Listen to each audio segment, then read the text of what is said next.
Hi everyone, this is Brooke with Fishy Stitchery, and we're working on the glove pattern Twisted and Seated. And we have just finished all of the round A2 repeats and are about to start on round A3.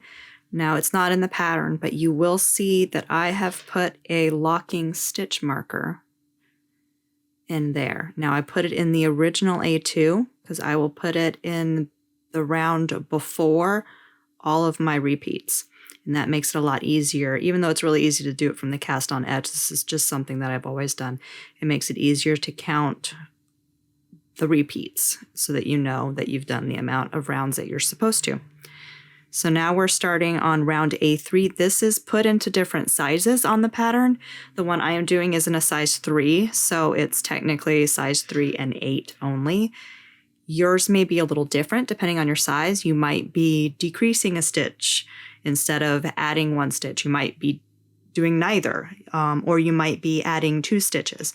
So just look to see like how it's being done. All of the stitches that might be new to you are going to be in our knitting glossary, and those are videos as well. So we'll show you how to do the purl 2 decrease, and I'm going to show you right now how to do the increase that I'm using, which is the make 1 left slanting.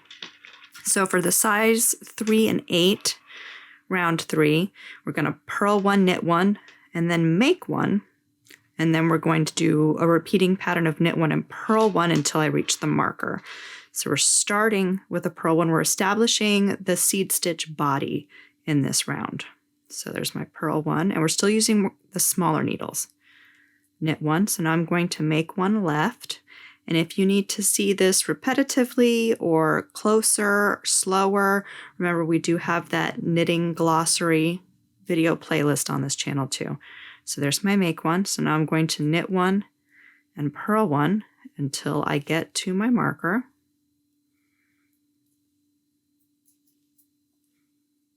All right, I'm at the marker. So now I slip my marker and I'm going to do the same thumb panel that we've been doing.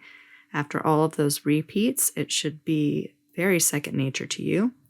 At my twisted stitch, and then here we are at that seated panel. Okay, I'm at my second twisted stitch. So now in the back, we're also going to be establishing the seed stitch pattern for the body on the back. So we keep the ribbing in between the markers. Purl 2. Knit 2, slip that marker.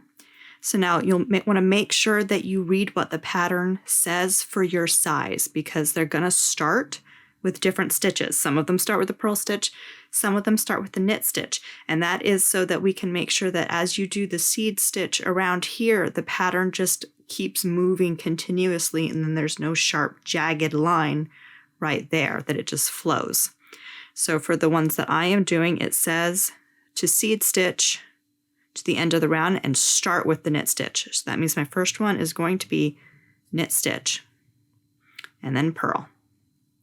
And so I'm going to continue to do that, knit 1, purl 1 until the end of the round. And so because I started this round with a purl, I should be ending with a knit or a purl.